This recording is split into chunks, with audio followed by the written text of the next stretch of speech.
Oh, what's happening? Go. Is it good? Yep. Okay. So I'm here at IBM Research Almaden, San Jose, California. And I have to repeat it. How do you pronounce your name? Prithviraj Sen.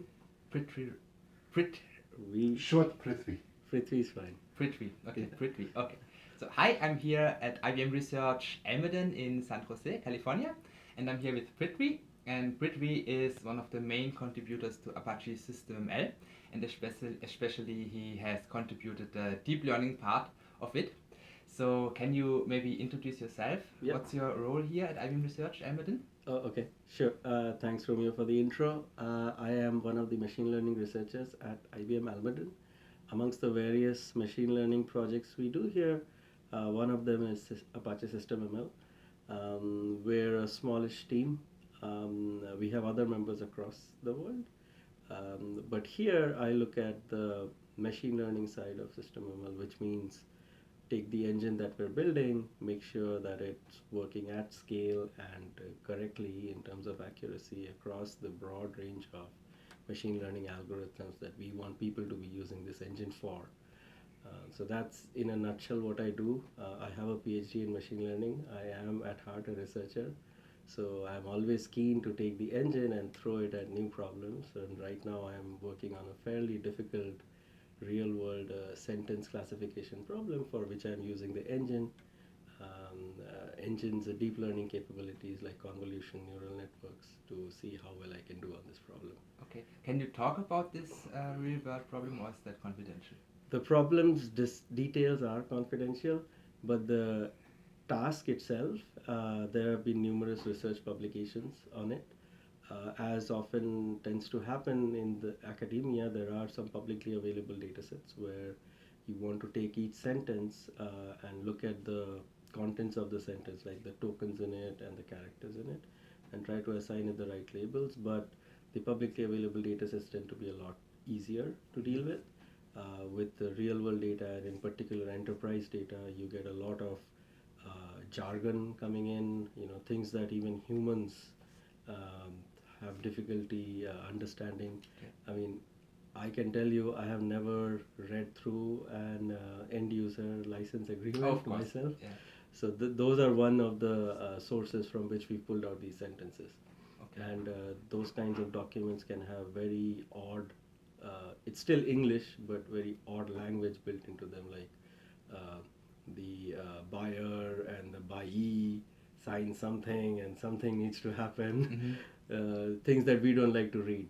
Okay. So these are the kinds of things we want to push into an automated algorithm and see if that can do a little bit better to save ourselves the work of looking through these documents and making sure there's nothing nasty hidden in them. Okay.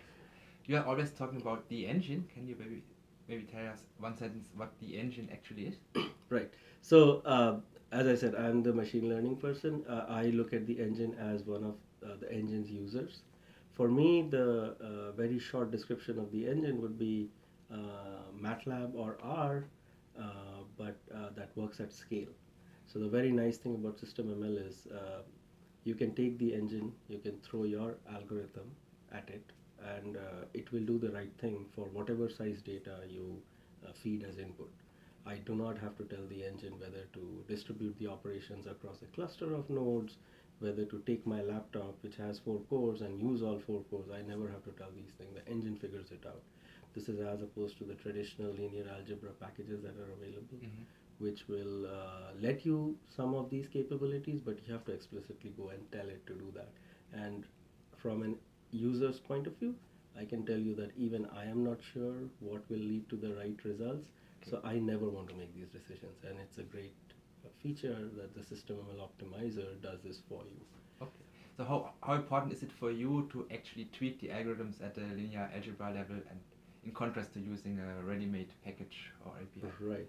So because I'm a researcher, I always like to try my own algorithms. Even if it's a standard algorithm, I would like to open it up, code it up myself, so that I know what knobs are to be tuned when the time comes. And there is always going to be a time when my manager or somebody comes and says, I need more accuracy. You have to do something to get me more accuracy.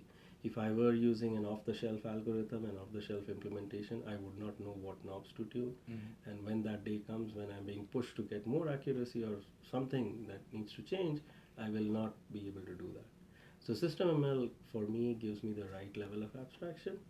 I tell it the algorithm to run. I know everything about the algorithm. I do not tell it how to run it. The engine does that latter part. And when the time comes, I know what to change in my algorithm, and the system will adapt to my changes in the right way to get me the results in the shortest amount of time. Okay. Yeah, that sounds like a dream, a linear algebra framework like R or MATLAB, which scales and doesn't crash exactly. if you load more than 2 GB of data. No? Yes. That's cool. Okay. So you are the author of the deep learning framework of SystemML, and interestingly, this framework is not part of the engine. It's just a set of linear algebra scripts. Right. Can you talk about that? So what does it support? How does it work? Yeah. So, I mean, me with a couple of other team members here, one of whom is in IBM Almaden, Niketan, and then there's another guy at San Francisco Spark, STC.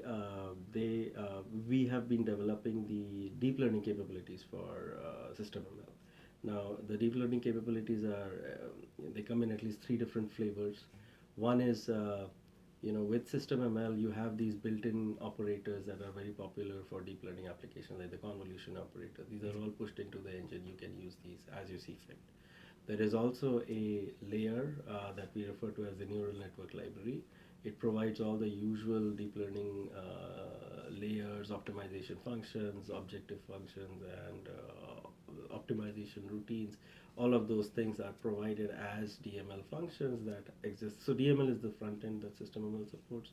It's a module, if you want to call it that you can call from and build your own networks. So that's the second flavor. And the third flavor is we've also made it easy for users to take their deep learning networks expressed in a standard format called the Caffe protofiles and just invoke SystemML with those. So Niketan primarily works on that level.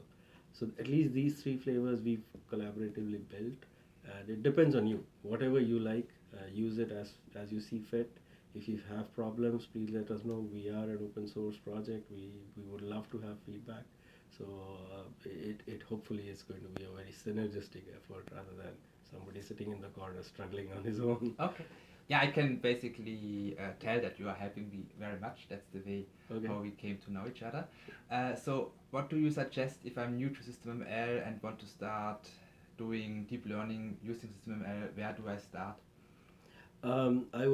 It will be a 2-part answer. If you are familiar with Caffe, which is usually a yes for people who've already been working with deep learning, then you should go the route of Caffe to DML, which is take your network specified as a protofile and invoke SystemML through that. So Niketan is the guy who will be able to help you most there. If you are not very familiar with deep learning, if you're just starting to learn it, then you should just jump in. We have some of our deep learning architectures expressed as DML scripts already released on the open source repository. Take those, look at those, and start coding your own things by taking our existing scripts as examples. I'm sure there's a few more ways of people starting off with deep learning with SystemML, but I'll stop here at this point. Okay. Yeah. Great. Thank you very much. Okay. By the way, to start with, it's systemml.apache.org, and of course you can subscribe to my YouTube channel because there are already SystemML tutorials on it, and there will be some more in the near future. Thank you very much.